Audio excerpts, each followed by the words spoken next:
The market, do you guys see the market changing much out there? Yeah, I think it's still really hot. It's a lot of people are still buying. We just have to target the right buyer right now. I don't think the market's gonna go down on prices.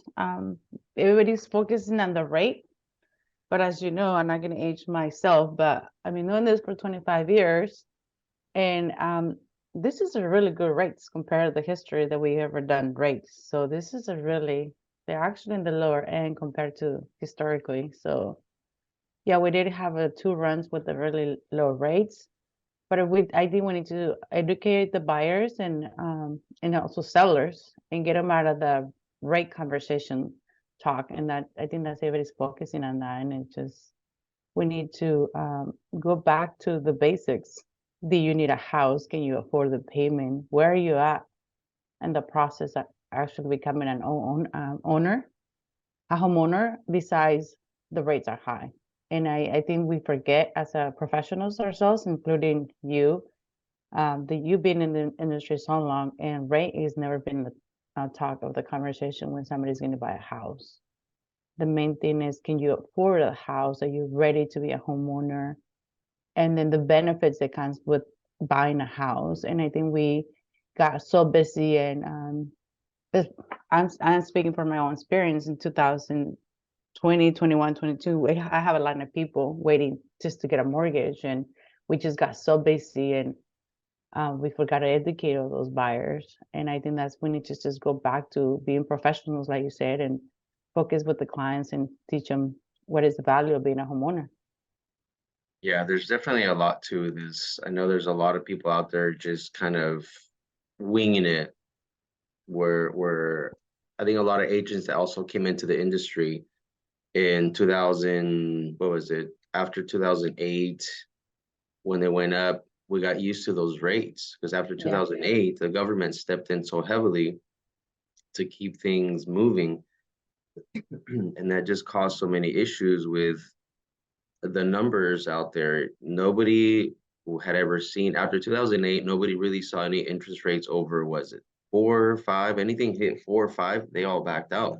So the government kept that trend going. And now that they saw that it's time to change it, people are having a hard time because you talk to a lot of people like myself or people that bought homes back before '08, rates at 5, 6, 7, 8, they were not uncommon. They were not bad. They were that's what people were used to.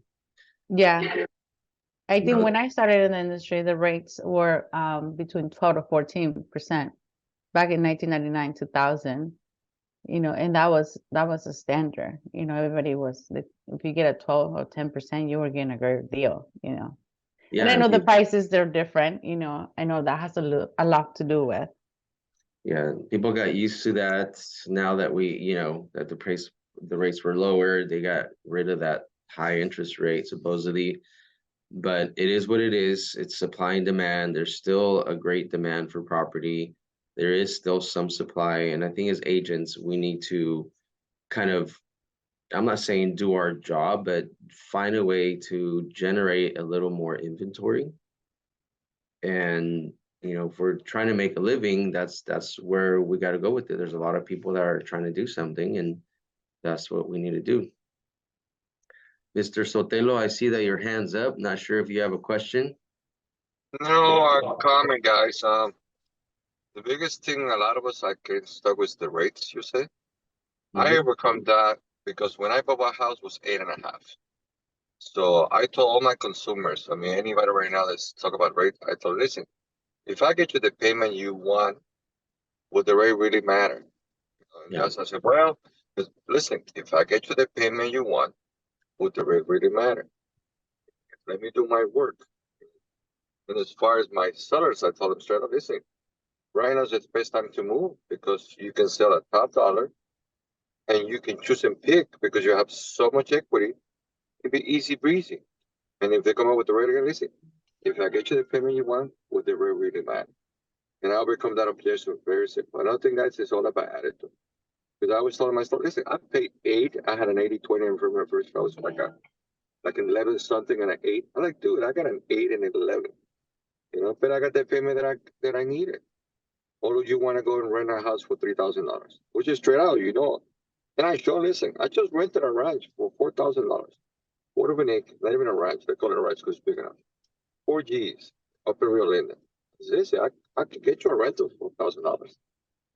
So we have the same thing with my lenders. My lenders that I work with, I educate, listen, this time, excuse my language, BS about the rate. Listen, can I get you the payment you want? Does it really matter? I have a client right now did a rate buy down, got him to like a 5.7. It cost him $8,000, but that was his dream home. I'm like, so where he's staying supposedly. We know we're not staying there. So I'll be becoming that objection just by that guy. So it's helping me a lot. If that helps you, I'll just go back to payments. If the payment is what you need, the rate doesn't really matter. And one thing you also notice, I've been 18 years, when the rates go down, houses go up because there's more buyers, guys. That's another thing I tell you buyers. Listen, you want to pay 20, 30, 40, 50,000 over, this will become a even bigger one because now we got more buyers. So you want to wait and pay more? Go for it. Right now, there's a slight chance you won't pay too much. You know, but it's up to you. You know, and that's how we're coming to this objection. So I don't know you guys, but this is the best time to buy because it's August. Kids are out of school, they're back in. People need to make a change, guys. I always do well in August. Matter of fact, I got already 4 deals in the paper. You know, it's just like same thing. I don't worry about rates. And I don't listen. If the rate doesn't matter, because I'll get you the payment you want. Period. That's how I become that objection. I simplify. I don't really go deep in details as far as the rate. Most people don't even know what a rate is. They just want to know. They feel like there's, oh my God, like, dude, if I get you a 7 and your payment is what you want, does it really matter? You can always refinance. And the other can tell you, you can always refinance. So that objection, honest truth, is something you need to work on your skills. That's about it. Nothing else. So don't blame it on the market, guys. It's just your skills. You gotta practice your skills. I mean, that's all I got. Very true. Very true. All right, guys, we're going to get started here with our theme today. Thanks for that information, Manny. Very true. The market is different than what it used to be. And I know that we have a lot of clients that are trying to step in that might not be 100% ready. And I think it's important. The conversations we have with them are super important because as I'm thinking of what we're talking about today, clients call and they want to talk to us. And I think one of the biggest things that they want to get is that assurance that they're making the right decision in purchasing a home. Because in the media, the news, and everywhere they look, everywhere they turn, the rates are too high. Prices are too high. Everything is all bad. If you look at the news, you see places are the foreclosure rates are going up. All kinds of bad stuff's going on. And the people that are calling us, they truly want to purchase a home. And I think that they they want to find a way, or they want to find that person that says, yes, you can do it. And here's why. Look, your financials make sense. You're able to qualify. So Veronica, Veronica's going to talk to us about how to pre-qualify a client correctly, ask those questions. Because the reality of things is, guys, that if somebody's making $20,000-$30,000 a year, can they afford to buy a house, right? I don't know if they can afford to buy a house in California, maybe in another state, but unfortunately right now, the way the prices are, realistically, if you're making that much money, you might not be ready to buy. Now, if you have the right questions, there might be 4, 5, 6 people say we're all going to pitch in to purchase a home. So the right questions and building that rapport off the bat is super important, because once you build that rapport, you're not going to be able to help me, but I'm going to refer my cousins, my sister, my brother, and all kinds of people to do business with. So Veronica, I've known her for a long time. She's been in the industry for a very long time. She's very successful. She has a lot of knowledge. She's going to share with us how to build rapport on that first conversation, how to pre-qualify a client correctly, so where all the calls that you get, you're able to make them very, very, very to turn them around and actually make something out of them. So Veronica, go ahead, help us out. How do we do that? Good morning. My name is Veronica Rojas. Like everybody already probably knows me in this call. The main thing that we have to be aware when you get a call they always 99% of buyers end up calling the realtors. It's just the industry, they see the sign, and they should be calling the lenders. But the consumers always call the realtors. Why? There's a lot of things, the signs. They think the realtors are the one going to get in the house, and eventually the realtors are going to send it to the lender. I think with that, a lot of realtors miss is the transition between the lender and the realtor. So when somebody calls you, sometimes a lot of agents, I'm not saying all agents, they don't determine what kind of call you're getting. So there's three type of calls that you can get. One is a warm call, a hot call in a cold call. So there's three types, and identifying who you're talking to the first time, I think is very important. So anybody here, I want to do this interactive, but did they understand the three different types? So you got a cold, a warm, and a hot lead. So lead, call, whatever you want to call it. And when that person calls you, you're gonna able then to call you back, return your call, or never answer you again. Just depends on the conversation that you have. And a lot of realtors tend to just get the name, phone number, and send it to the lender. A lot of realtors don't even get the name. They just get a phone number and send it to us.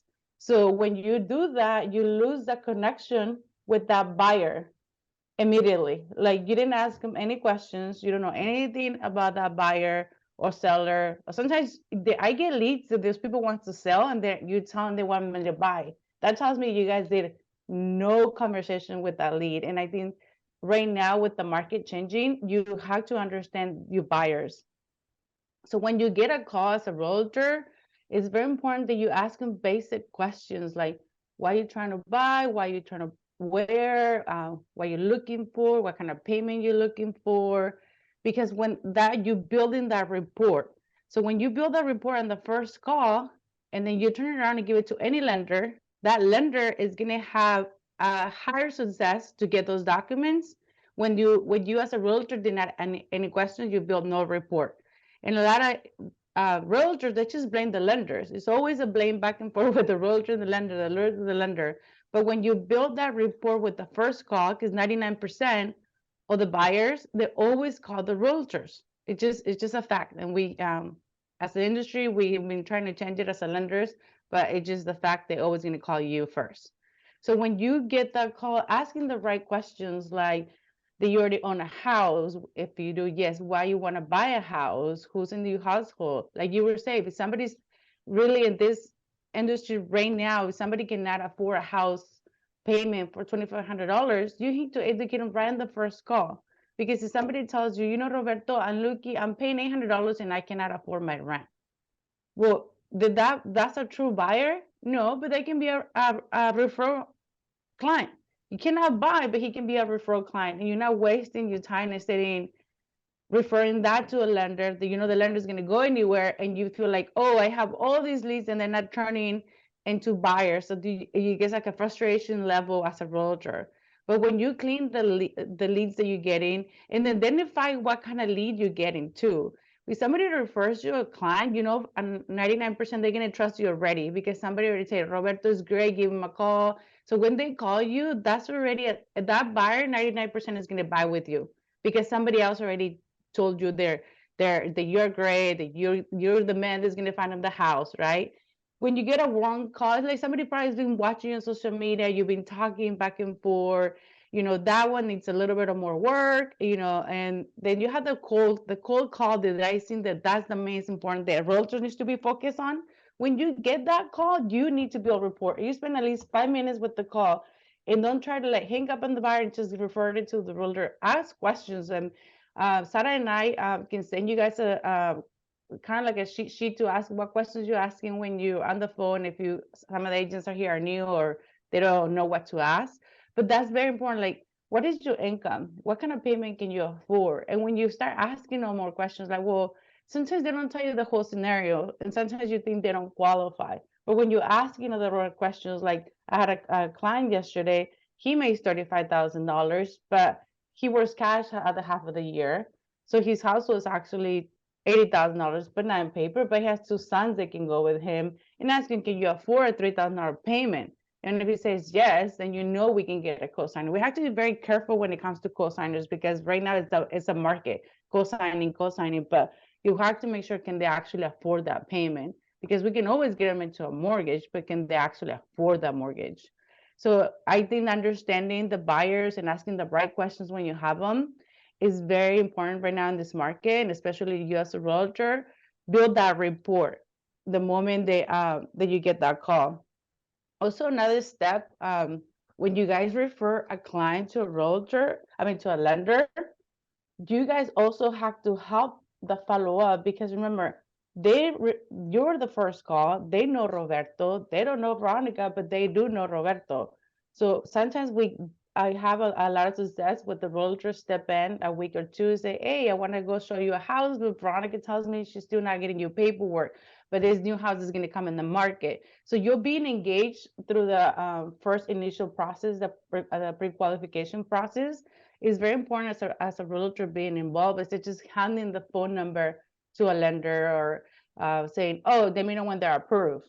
Because I can be calling the client every day and he ignores me. But if you get involved as a realtor, because they know you, they call you first, they see you on social media, or their cousin told them about you, then they feel more responsible, like, oh yeah, let me get that to Veronica.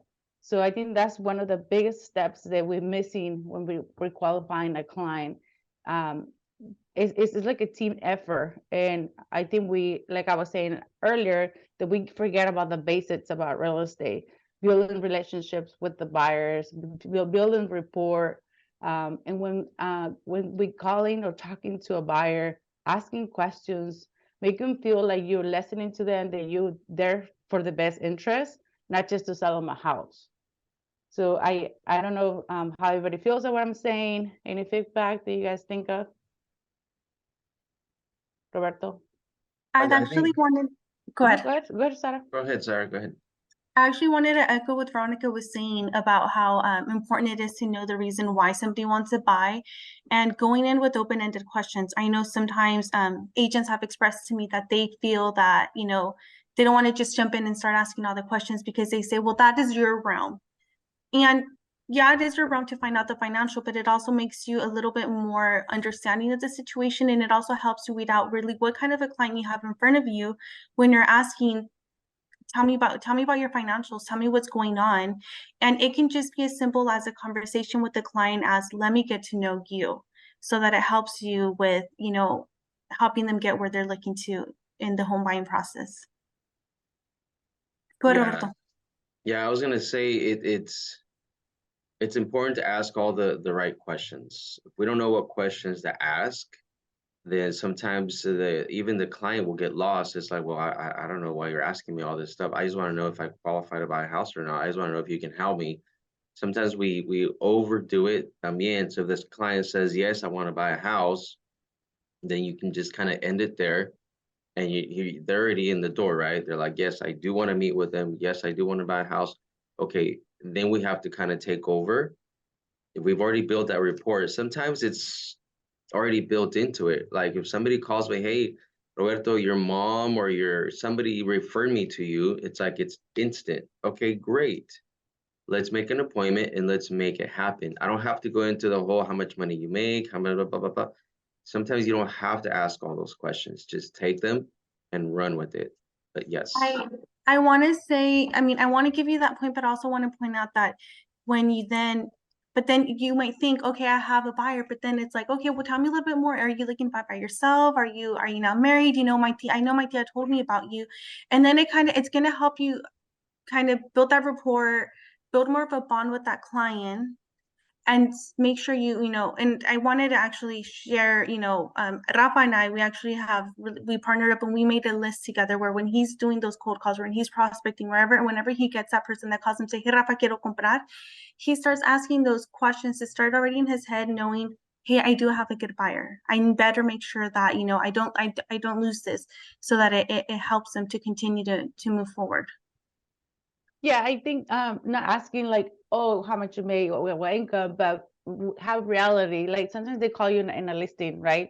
If you have a listing at $500,000, then you know what the payment looks like for a $500,000 house. You as an agent have to be start educated. So if somebody calls you, then they call you in $1 million. but they want a payment of $3,000. So it's just getting a reality. Like, don't go showing the $1 million house because they want a $3,000 payment. So things like that, the understanding, your audience when they're calling to you. Understanding your audience has everything to do with. If you don't understand who you're talking to, it's not gonna build that rapport. So when you're talking just basic information like how much can you afford, like are you renting, how much is your rent, that is a big question that you can ask. It's very simple. You're not asking about financials because if somebody's paying a $3,000 rent, they're gonna able to afford a house. But if somebody's paying a $500 rent, that's going to be a big conversation to get into that $4,000 payment. So just doesn't mean they're not going to do it, but understanding, who's calling you, who you're talking to. And also when you get a cold call, that's the number one priority that you as an agent have to be involved with the lender. 100% is a team effort. When you get a warm or hot lead, you can just handle it to the agent, and then the lender eventually you hopefully 3 or 4 days you get an approval letter. But then those marketing that you guys do right now, what is this, Zillow, Facebook, all those leads, those people doesn't know you. They're probably clicking your link and clicking some other 10 agents at the same time. So when you call those leads or they call you spending a little bit of time with them is going to be a big rapport of just handling a phone number and giving it to somebody else. And when you're talking to that cold lead that is calling you on social media, if you build that rapport and they feel like you're there to help them, there's a 50% chance that they're going to end up using you. Because I have a lot of leads. Me and Sarah were laughing daily. We got the same person give us same client. It was sent to us by 4 different agents here in the Valley. 4 different agents. So that buyer is clicking everywhere. So we might end up doing the loan, but there's 4 different realtors that send us the same lead within 2 days. So that tells you, like, that happens a lot. That's just not one of them. It's going to happen more and more. We get in the same leads for different realtors in the same buyer. And I want to just point out, so what's going to make you stand out from all of those other 4 agents? Because they clicked 4 other links. So what you as an agent, you want to make sure that you're going to make sure they're going to come back to you. Because otherwise it's like, well, who did I build a report to? Who did I actually talk to? Who actually took the time to find out a little bit about me and then understood my situation, and now I'm approved? Who do I want to go shopping with as a client as well? I've always heard the analogy how people were like onions, and there's layers and layers to us. And as their lender and their realtors, we continue to peel back those layers. It makes us more valuable to them and them to us, because now we bonded and now we have a better understanding of one another. And what do you suggest we do to be that guy? Well, go ahead, Sarah. I think it's, starting off when you first talk to them, because you guys are usually the first point of contact. Start off with the open-ended questions about, getting to know them. You made the really good point of, you get leads from like family members. Sometimes we think we know somebody and we really don't know them very well. So don't be afraid to, tell me what's going on. Why are you looking to buy? Hey, my tenant is actually going to be thinking of selling their house. So they're giving me the courtesy of letting me know before they actually meet with an agent. Oh my God, that could be actually now somebody that you can reach out to. Hey, now you can reach out to the tenant. Maybe you can help them buy this.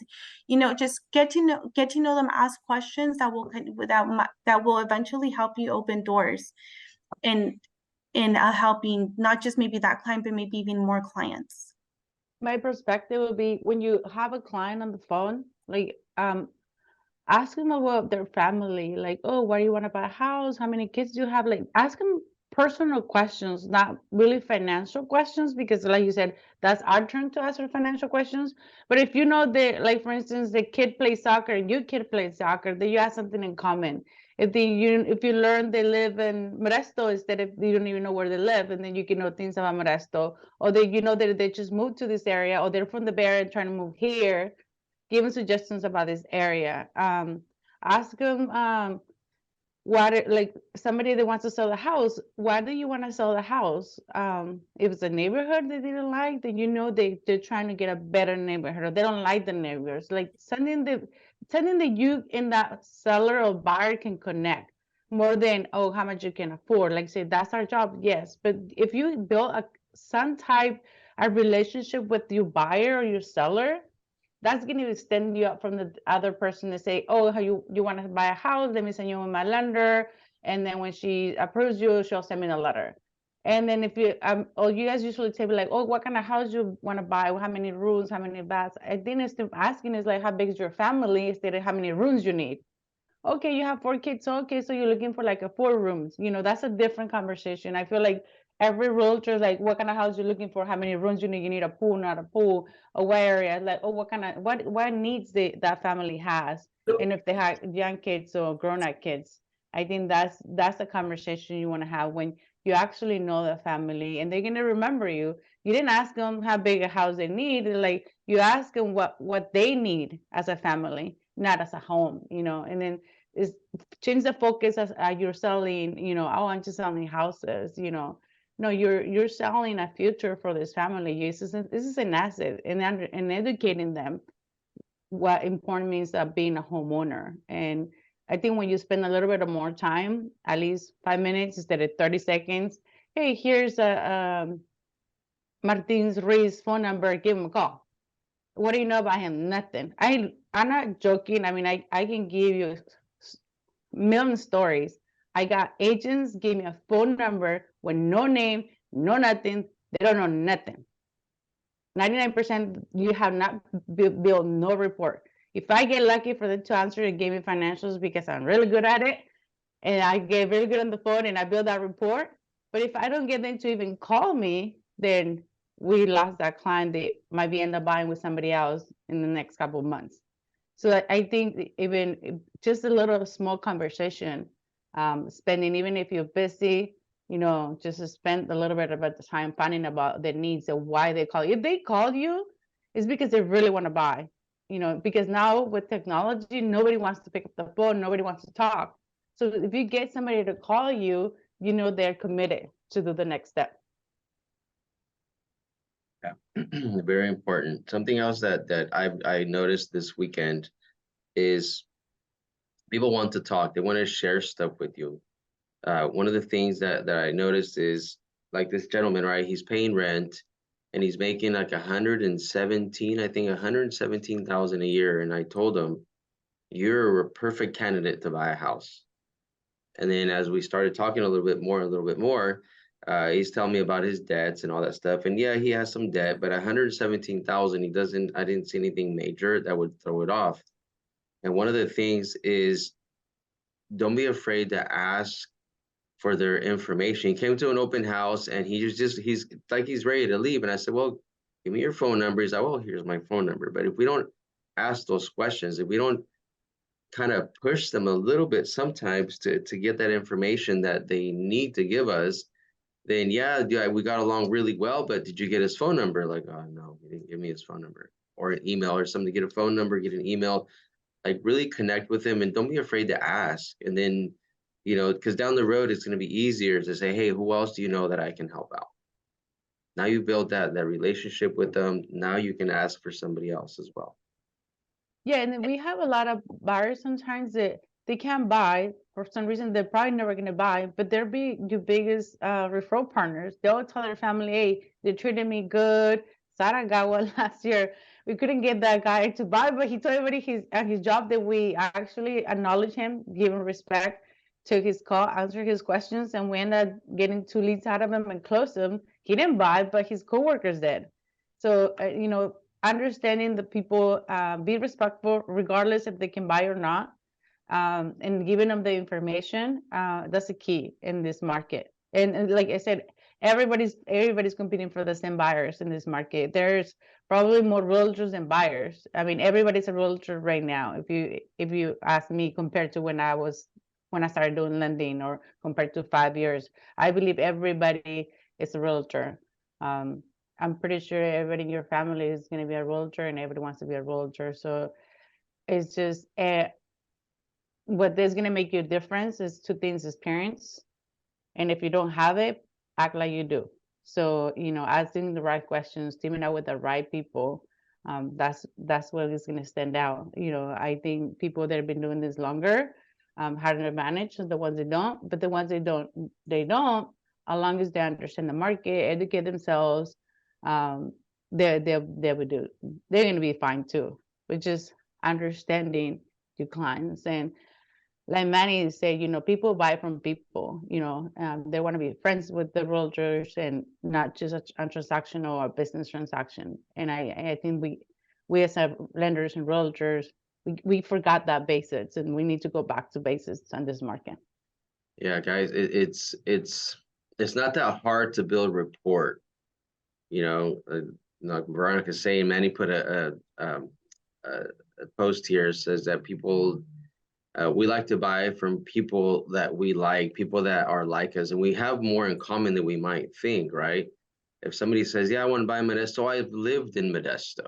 You don't have to say that I live in Modesto, I've lived in Modesto, or I'm very familiar with Modesto, or, you know, I'm from the, you know, I live 5 minutes away from Modesto, and I love, you know, so it's not like you have to have 2 kids just like they have 2 kids. Oh, I have a son too, right? My kid's crazy too, or whatever it is. The Me Too questions, or like Manny's saying, they're super important because now you have something in common. If I like hot rods and the person that's chiming in or wants to ask me questions, you see in their profile they have a hot rod. It's like, hey, I like your hot rod. I have, you know, something similar. So now it's like, oh, this guy is like me. He's very like me, and I want to do business with people like me. If I hate rock and roll and my guy pulls up in his car, you know, playing rock and roll music, it's like, ugh, that guy's annoying. It doesn't work, right? So let's try to be open and just find common ground with that other person that's calling, asking for information. You don't have to like exactly everything they like, but one thing that you find in common, and just work it from there. Oh, you know what? I love Chinese food. You know what? I eat Chinese food once a week, even though you don't eat it once a week, but I like Chinese food también, you know? It's little things that you find in common. They're super important in building the, you know, even the relationship that you're gonna have temporarily, it goes a long way. Very true. I wanted to share that Rafael actually, and I know you're on this call, Rafa. I was hoping you can share about you. He actually created a really cool cheat sheets. Rafa, si quieres compartirlos, si es que quieres también share about the successes you've had with it. He and I created together cheat sheet on, you know, questions to make sure you're asking when you're prospecting the clients. And also, I remember just, you know, one time he shared, you know, I just don't want to drill people down. And I said, well, just make it as a conversation. Rafa? Oh, yeah. Sí, déjame. And it literally started for he and I. We teamed up one day, and you know, I was saying, no, the way we're going to be successful is if we do what he's going to share with you guys. ¿Cuál? ¿La hoja? La chiquita que hiciste. ¿Oh, esta? Sí. Oh, no se ve, pero. Pero básicamente. Bueno, pero sí, esa nos ha servido mucho para poder darle seguimiento y tener uno control, y nos lo compartimos, y como dicen, ya hacemos conexión con los clientes y podemos tener una noción clara los dos de dónde estamos, y nos ha servido mucho. See, so what they're saying is very basic. So technically, he has a system. He answers the questions basic. When he was making those calls, he didn't know what to ask. So Sarah gave him some tips. Now he knows what to ask. And now you know if it's a buyer or seller. Or other things, that understanding what they're looking for, Roberto. I get leads if somebody wants to buy a land, and then that I'm the land expert. No, I'm not. So if somebody understanding where you're sending your clients, like somebody wants to buy a business. I don't do business loans. They don't want to buy a building. Find out the expert on that technique. I mean, I can tell you exactly what kind of lender I am, but understanding where you're referring those clients, understanding what they're really looking for. There's people that just want a business. They want nothing to do with buying a house. They get annoyed sometimes when we make that call, like, no, I don't want to buy a house. I don't want to buy a building. I want to buy this business. You know, it's just understanding what they're looking for. That way we're not sending the client everywhere and you get them frustrated. So it's just when you spend that 5 minutes and you determine what kind of buyer they are, is gonna make you look better in the future. Is gonna make you look good in a transaction. Another thing that a lot of agents are doing, everybody in social media are posting the picture when they get the keys, they're doing the big old parties, the balloons and everything. And I have a lot of agents, even last week, the 3 transactions, they left the doors, the key in the doormat at the door. They didn't give them the keys. They didn't make the big old rah. They didn't take a video. I think you guys as the agent should be careful with that. Just not doing that, because everybody posted it in social media and buyers want that. So that's like a return client. Not that you didn't do anything wrong to the transaction. You probably helped them, did an amazing job. But when they got the key, when they walked in the house, nobody was there to throw a party for them. You know, I told one of my agents, next time don't do that, call me, I'll go throw the party for them. You know, I'm a lender, so we don't do those things.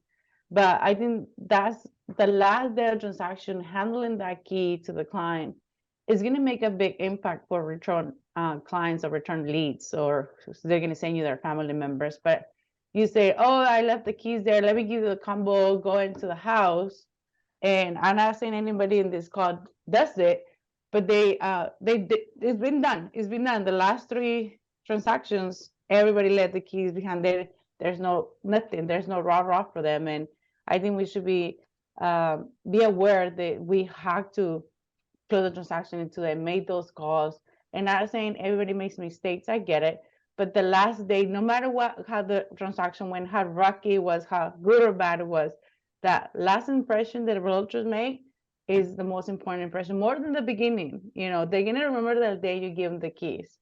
So I don't know if anybody in this call has anything to say, but I know Martinez in this call, he does really big deal when they give him the keys. He makes videos. I would see it in social media.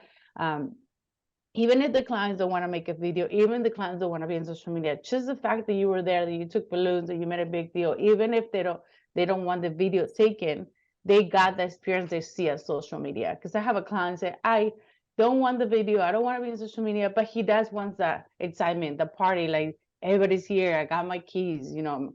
So it's just, you have to do all that stuff because not because they want it, because they see it. And when they see it, they're like, oh, I didn't get that, you know. I don't know what you guys think. I think it's true. People, even though they don't want the whole exposure, they like to feel like they're doing something big in their life. You have to acknowledge that they've hit this milestone that not a lot of people get to do. So yeah, I agree with that, Veronica. It's important to make people feel special, you know, and if you do that, then they're gonna embrace you a little bit more and refer you to other clients. That's what it's all about, guys. Getting the referral, getting in front of more people. It's a numbers game. And if you do it correctly, you can invite a few more family members to this, you know, the passing of the torch, to give them their key, whatever you want to call it. It's like, here you go, you're making it to the next step. If you have mom and dad there, then it kind of makes it a little bit bigger as well. Yeah, Hey, and go ahead. I would say, I have my lender at the carne asadas. I do bring her in, so, and we build reports. So, like, I try to do as many carne asadas that the client. Now that they allow me, I really push myself into it. I say, hey, I'll take care of the carne asada. I'll bring the juices. As a matter of fact, Cecilia, you remember the lender? We'll take care of it. Matter of fact, I'll make it easier on you. I told her, why don't you give me the list of your friends and family, and I'll make the calls. So I just got a database for my clients, and we talk to them, and we make a big deal. I mean, you'd be surprised. I mean, I just did a quinceañera, and I got 2 deals. I mean, just walking around, talking to people, yada yada yada. And my lender got, I think, a refi. So the idea behind it, like, build a report, guys. I mean, I do it. So you as a lender, I don't know who you work with, but I will do those carne asadas with your realtors. I mean, I do it all the time, and we always, still you're already working with somebody that we just pull a miracle. Let's be honest. Sometimes you go, oh my God, that was a tough one. I mean, there is big deals that we go, I don't even know how I pulled it through.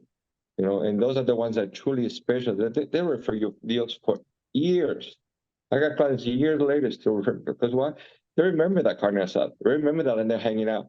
Oh, I mean, there's a lot of times I throw myself in the pool. If there's a pool, I'll just dunk myself in the pool, make it funny, make it memorable. I'm a clown. I mean, I believe like it. People don't remember you because you did not really make an impact. So good or bad, I mean, I make myself notice. And you as a lender, you can partner with your realtor, same thing. I mean, when you say we don't do it, I do it. My lenders have to do it. I don't know about you, but like, hey, you're coming in with me whether you like it or not.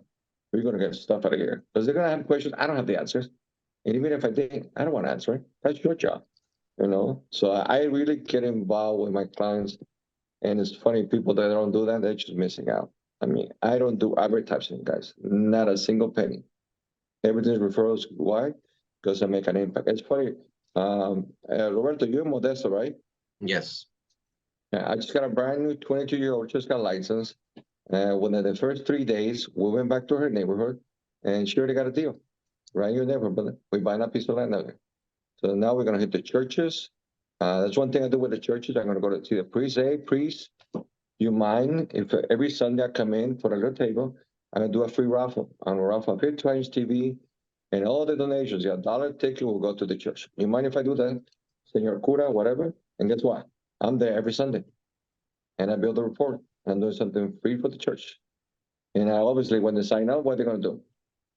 They're gonna put, hey, you're buying or selling, and my lender's there. We're hanging out for church. Talk about being blessed. 4 churches in a day.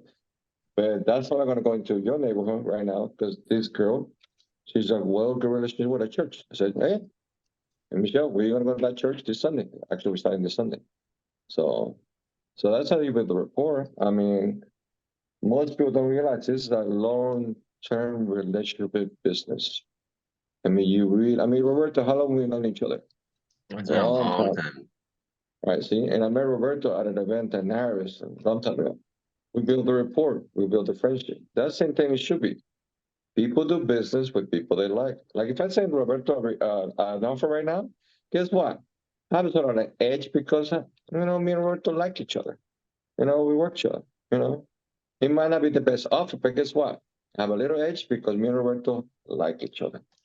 So same thing with rapport, guys. If you're not building a relationship with other agents or lenders, you're missing out. A lender can make a big difference. Like if I get an offer from Veronica and I see she's on there, I say, oh, she was in a call. Is that the same Veronica? I will call her. Hey, Veronica, what about this client from your agent? Yada? Oh, Manny, yada. Seen, I have another report. Oh, you know what? I trust Veronica. I've seen her. I like her. All right, I'll take your offer. Quiet. I trust Veronica. Same thing, guys. This is about a long-term relationship report. And as far as that cheat sheet, we all have that cheat sheet, guys. I mean, that's an easy one. I mean, but if you're not practicing all the time, you're missing out. This is not magic. This is just work, guys. Straight out work. You gotta hustle. That's it. No magic pill, no magic wham. This is just hustle. That's all. I mean, but if you want to do a carne asada, Veronica, you let me know. I'll do it. All right.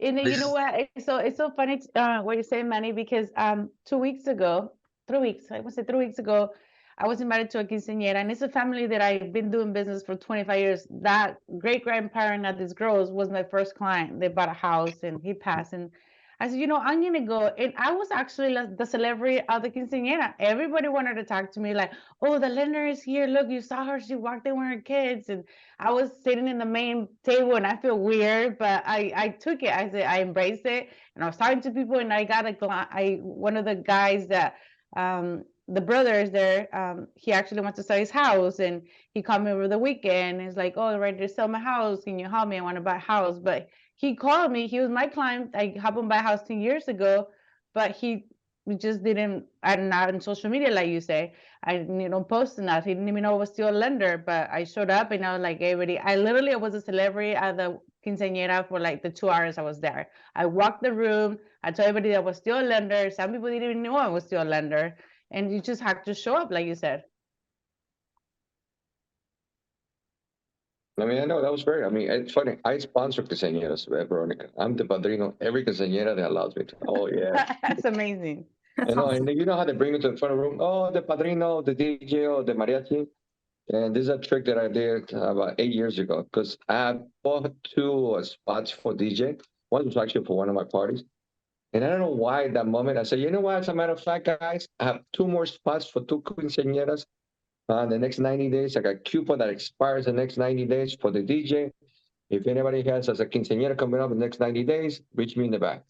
Guess what? They reached me in the back. and I get away. I was like, that worked. Jeez, Yeah. don't do it every quinceañera. And this time around, I did the same thing. Hey, I was a sponsored DJ. Hey guys, I'm the padrino. Yeah, as a matter of fact, I got 2 coupons with DJ. A DJ is awesome, but they expire in 90 days. So if anybody has a quinceañera coming up, see me in the back. And guess what? I got 2 more quinceañeras out of it. That gimmick works all the time. And the other thing I ask, hey, listen, you mind if I bring my friends? Yeah, my friends are my agents and my lenders. Those are my friends coming in. And we have a blast. We talk like you're the celebrity. You want to be the celebrity. Oh, yeah. Oh, yeah. I even rode the bull. They had a mechanical bull. I got in that sucker. I didn't care. I felt that a couple of times. You know what? But I was a clown. But guess what? They remember me. They remember me. You got to be memorable. Good or bad, be memorable, guys. Have fun with it. This is a fun business. I mean, that's why I take my time. Biggest thing I ask people, where you from? Hey, where you from? Michoacan. Oh, my God. My wife's from Michoacan. Oh, Guadalajara. I love Guadalajara. Are you kidding? Culiacan. I've never been there, but I would love to visit. Just something that people just can I call it Me Too question. Where are you from? I mean, we all freaking foreigners, whether you were born here or not. Let's be honest. I mean, my new agent, 20 years old, the grandpa's from Michoacan. She doesn't speak English because grandpa back in the days, I guess Latinos were treated really bad. Never told her parents, and she never got to learn Spanish. It's kind of sad. But her abuelo, I just spoke to him. He's a truly old Michoacan. I mean, his old man is like, damn. And this girl, amazing. Talk about driven. Like I said, she already got a deal already. But it's all about the relationship. Building the relationship long term. No, Veronica, if you want to have an event or whatever, you want me to sponsorship, you call me. Man, you want to do it? Oh, yeah, let's do it. Hell yeah. Let's have fun, drink, and get party and get business. What else you want? Give me a break. Okay?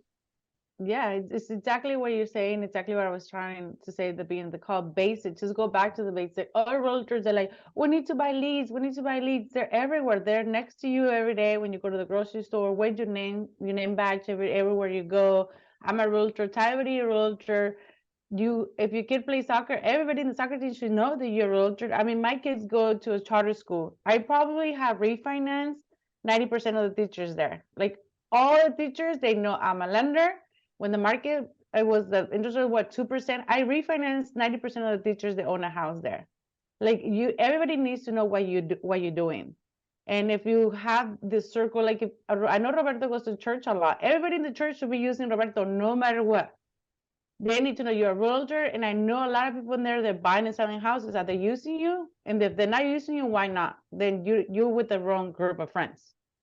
So you're supposed to be the go-to person in your circle. Yeah, How many of you guys in this call, the kids go to school and everybody in the school uses you? I make sure they use me. I make sure everybody, I donate in every event. I donate whatever they need me to do. Every event that something's going on in the school, I'm there, I'm donating.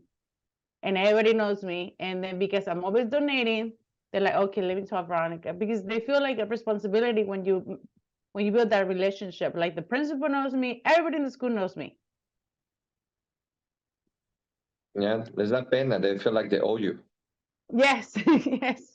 So, oh shit, we need to use Veronica, man. She wants sponsor stuff. I know. Yes. And I remind people, they say, hey, Cameron, I donated stuff for the church. What happened? Oh, yeah. Yeah. Biggest thing is like have fun with it, honestly. Don't make it a big deal. Have fun. Listen, I know I have a saying that I always tell people, listen, si es para ti, es para ti. So it's for you, it's for you. Welcome to you, But also you got to do it with a purpose. And I always tell people, if you have a purpose, you don't need motivation. Honestly, find the right purpose. You truly got to give back. I mean, I give back all the time because why? It's funny you said somebody left the keys under the mattress. That was my first experience buying a house. That stupid woman. Oh yeah, and plus, I remind me years later. Believe me, I remind that woman how she screwed up because I think it would have been working for her. Oh yeah, I was excited. I got my keys, and guess what? I make the phone call, or we just closed because I was on top of my transaction. Oh, you know what? I'm about an hour away. Why don't you go to the office and pick it up? Her office was 2 hours away because she was not from the area. I drove 2 hours for my keys. I went back to my keys. And after 6 o'clock, whoever the owner was, had shut off the power. I was in my house at dark with my keys, with my wife. I mean, no power. But we were like so freaked that we didn't care. We were literally crying in a fucking dark house. We were like, yeah, we got a house. That experience was good and bad because you know what? I made it. Same time, I didn't like the service. So whenever I deliver a piece, oh man, you'll remember me. I'll make sure your power is on. I'll make sure everything's taken care of. If it's dirty, I'll send it to clean. Why? Because I remember my first experience. You know, do you want to make it so memorable? Because you don't want that. You don't want that service. You think I refer clients to that lady? Never. Never. But when I got really good at it, I'll remind her who I was. Do you remember me? You sold me my first house. Yeah, you stupid. Well, anyhow. So, but just have fun, have fun, have fun, have fun. And the little details, people work details, details. It's funny you say name badge. I wear my name badge upside down. So people, hey, you have it backwards. Oh shit, you're right. We know I'm a realtor. Yeah. Or when I was Starbucks, I'm in the line, I always make a stupid joke. I go, oh my God, it smells weird here. And I make it loud. And people are, what do you mean weird? I smell a renter. Who the heck's a renter here? And I get a laugh. And so, oh my God, that was funny. Yeah, I know, but who's the renter here? That's it. See how it made me memorable? Who cares? People say you're stupid. Who cares, your client? This thing, good or bad, make me memorable. I Have mean, at fun the end with of the day, does it really matter? It's like me and Roberto, we've been to events like, and you go, oh my God, this is crazy. Because what? I don't care. We have fun with it. People remember you. You want to be the local expert with global connections. Like if you want Mexico, Roberto can tell you, I got you covered. I do most of Mexico. That's the idea behind it. And that's why I get more leads. Because I say, hey, I can also help you out in Mexico. Really? Guess what? That's the conversation start. And guess what? They got somebody who wants to buy us in Mexico. And that referral comes to that referral, and that's it. You know, it's not about buying leads, it's about working what you have already, especially if you're in business 1 year. Look at this young woman, 22 years old. You know, we already got a deal because that old man loves this woman. So we talked to her and we got a deal already. And I told her, listen, who loves you? The church. Oh, which church is that? It's a Riverback. So we're going to go to church this Sunday because everyone in church loves that woman. She always donating her time. She likes to help out. So this Sunday, I'm at Riverback at the church with Michelle doing something. We'll figure something out. But we want to make sure now they're going to like me because they like Michelle. It's having fun, guys. Having fun. Like I said, Veronica, if you ever have an event, you call me. I'm down. We're gonna hold it to it, right, Sarah? Yes, we are. We'll Yes, work we on an are. event. I think it's a good Well, idea. Roberto knows I'm crazy. I'll do it. You'll do it. I Trust want to me, see you'll you do it. jumping into a pool. Oh, that's the best part. People remember. And I also go, hey, take a video. Because I want this shit spread out. That's awesome. I think it just, you're your genuine self and you bring your genuine self to the table and people like that and they respect that. And that's why they continue to want to do business with you because people want to do business with who they like and you are likable and they're going to continue to come back to you every single time. Yeah, just be yourself. People it's not funny, guys. Just be yourself. Like if you give me a say, I'm wearing boots, jeans, and a guayabera. That's just me. That's just me. You don't like it, tough luck. I don't care. That's And Mr. then Toledo. fancy client, I might wear a suit. I know. But half of the time, I'm in my jeans, boots, and a guayabera. Because why? I like jeans. I like boots. I like my guayaberas. And it's just the way it is. And also, it speaks who I am. I mean, it's almost like wearing a uniform. Some people wear a name badge. I wear very loud guayaberas. Yellow, bright, red, orange. Oh, yeah. You'll see me coming miles away. You'll remember me. Why? I'm loud. You know, you think black people are loud? I'm loud.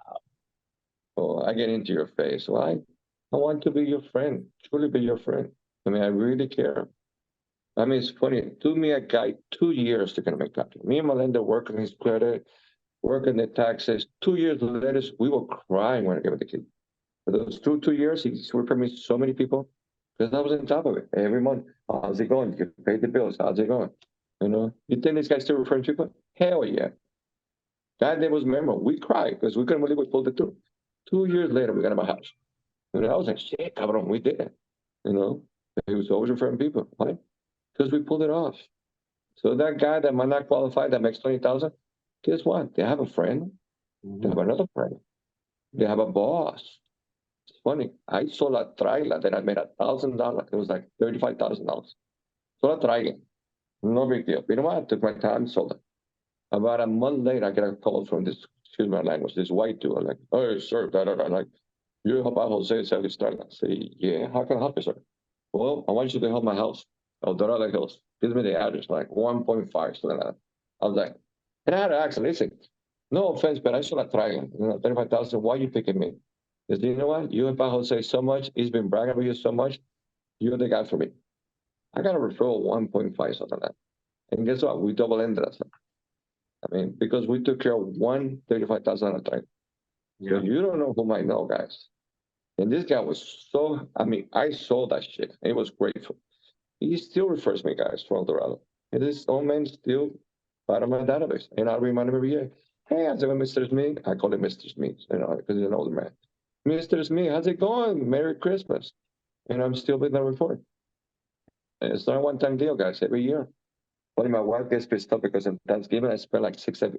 You know what? I don't know if the guys been in Cowboys, but I do a bold 100. I make 100 contacts on Thanksgiving. I call every single client that I have in Thanksgiving, and I wish them a happy Thanksgiving.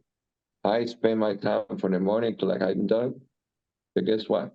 There's people that on Thanksgiving, not even their family member, call them up to wish them a happy Thanksgiving. Me, Manny, I'm calling them, you know, because I truly care. You know, and that's what it's about. So Thanksgiving's my crazy phone calls. I do my Thanksgiving. Same thing, Christmas Eve. I make 100 contacts. Which is just part of what I've done for the last 18 years, guys. Just be yourself, have fun, and you know, if you need help, you call me. I'm good about events. I'll go anywhere. I mean, I'll be going to Modesto now, so I te veo, Roberto. I'll be All there. right, yeah, give me a call, Manny. We'll do lunch. We'll set something up. Absolutely. There's no more business. Yeah, I'm sure there's more churches. Yeah, there is. Yes, there is. All right, guys, it's already been an hour. It's time flies when you're talking to good people, having fun. But Veronica, thank you so much for the information. Sarah, thanks for chiming in as well. Mr. Toledo, always good information. Good to have you here. If you're watching this video, educate yourself, build rapport, you know, ask the right questions. There's so much business to be done out there, and whatever type of market. But the biggest thing is build those relationships. Long term, you will have great success. If you don't build rapport, you're just transactional, just there to close a deal and next. It might not be as long term. Really, might not have such a long business in real estate as you might want. So, thank you guys again, and we'll see you next week. Thank you. Bye, everybody. Bye.